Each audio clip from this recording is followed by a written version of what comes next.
السلام علیکم۔ آپ کو یاد ہوگا کہ کچھ دن پہلے میں نے اچھے افسانے کی خصوصیات ایک پیج پر لکھ کر 10-12 شیئر کی تھیں۔ آج اسی حوالے سے میں بات کرنا چاہتا ہوں۔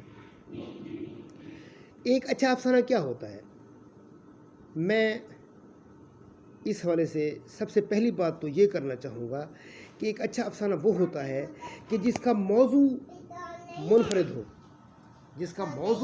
ہو، یعنی موضوع مراد یہ ہے کہ اس کے اندر جو واقعات آپ پیش کر رہے ہیں، جو آپ باتیں پیش کر رہے ہیں، وہ مختلف ہونی چاہیے، منفرد ہونی چاہیے۔ اس کو پڑھ کر ہمیں یہ محسوس نہ ہو کہ ہم نے یہ باتیں تو پہلے پڑھی ہوئی ہیں، یہ موضوع تو ہم نے برتا ہوا ہے۔ تو موضوع جو سب سے زیادہ آپ نے جس پر فوکس کرنا ہے وہ موضوع ہے۔ اگر آپ کے موضوع کے اندر جو واقعات ہیں اور موضوع ہے آپ کا اچھوتا نہ ہو، اس کا اختتام جو ہے وہ چونکا دینے والا نہ ہو، اسے پڑھتے ہوئے ہمیں محسوس ہو کہ آخر میں اس کا انجام یہ ہوگا، تو وہ کہانی نہیں ہوتی۔ کہانی وہ ہے جو آپ کو پڑھنے پہ مجبور کرے، اس کے اندر تجسس کا مادہ ہو۔ تو میں سب سے اوپر موضوع کو رکھتا ہوں۔ اور آپ کو ایک بات بتاؤں، آپ کا خیال عظیم ہونا چاہیے، آپ کا خیال قوی ہونا چاہیے، آپ جو بات کہہ رہے ہیں وہ سٹرانگ ہونی چاہیے۔ اگر آپ کی بات سٹرانگ ہے تو اسے اظہار کے ذریعے مل جائیں گے۔ رنگ کی صورت میں مصوری ہو جائے گی، آواز کی صورت میں موسیقی ہو جائے گی، نظم کی صورت میں غزل ہو جائے گی، اور نثر کی صورت میں پھر لفظوں کی صورت میں ایک کہانی بن جائے گی۔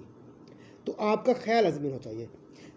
سب سے زیادہ محنت جو آپ نے کرنی ہے موضوع پہ کرنی ہے، اور اسے لکھتے ہوئے سب سے اہم بات یہ بھی آپ نے دیکھنی ہے کہ اسے اس طرح اس میں فن اپنا دکھائیں کہ وہ کہانی آخر دم تک جو ہے چلتی رہے، اس میں تجسس کا مادہ ہو، اس میں کچھ نئی باتیں بھی ہوں، اور پھر اس کا اختتام ہو، چونکا دینے والا ہو۔ اس کی جو گفتگو ہے، اس میں جو مکالمے ہیں وہ سادہ ہوں، حفظ مراتب کا ان میں خیال رکھا گیا ہو۔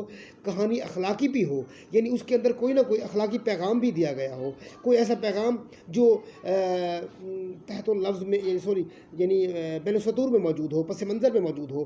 یہ کہانی کوئی تقریر نہ لگے اخلاقی، لیکن پھر بھی وہ اخلاقی ہو۔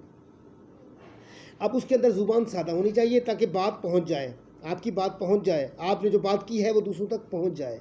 تو آپ کا بیان سادہ ہونا چاہیے، الفاظ ایسے ہوں کہ عام سے عام بندہ بھی ان کو سمجھ سکے۔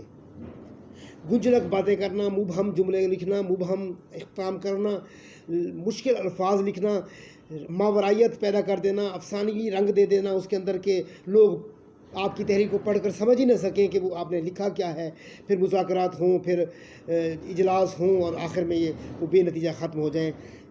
ایسی کہانی نہیں ہوتی۔ لوگ کہانی دلچسپی کے لیے پڑھتے ہیں، لوگ پڑھتے ہیں کہ اس سے کچھ سبق حاصل کریں، اپنا وقت اچھی طرح سے سپینڈ کر سکیں۔ اگر آپ ان کو کسی الجھن میں ڈال دیں گے تو وہ آپ کی تحریر نہیں پڑھیں گے۔ بہت سے لوگ یہ ہیں کہ وہ سمجھتے ہیں کہ بس آپ کہانی لکھ دو۔ میں کہتا ہوں روٹین کی کہانیاں مت لکھیں، اس سے بہتر ہے کہ آپ مہینے میں ایک لکھو، لیکن روٹین کی کہانی مت لکھو۔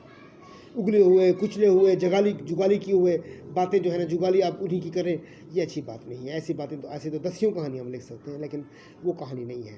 اسے میں کہانی نہیں مانتا، نہ پڑھتا ہوں، نہ لکھتا ہوں، اور نہ میں اپنے سننے چاہنے اور دوستوں کو یہ کہوں گا کہ آپ اس پر وقت ضائع کریں۔ تجسس ایک ایسی چیز ہے جو آپ کو، آپ کی کہانی کو آخر تک دم تک پڑھوائے گی، اور تجسس تب پیدا ہوگا جب کہانی آپ سادہ لکھیں گے، لوگوں کو سمجھ آئے گی۔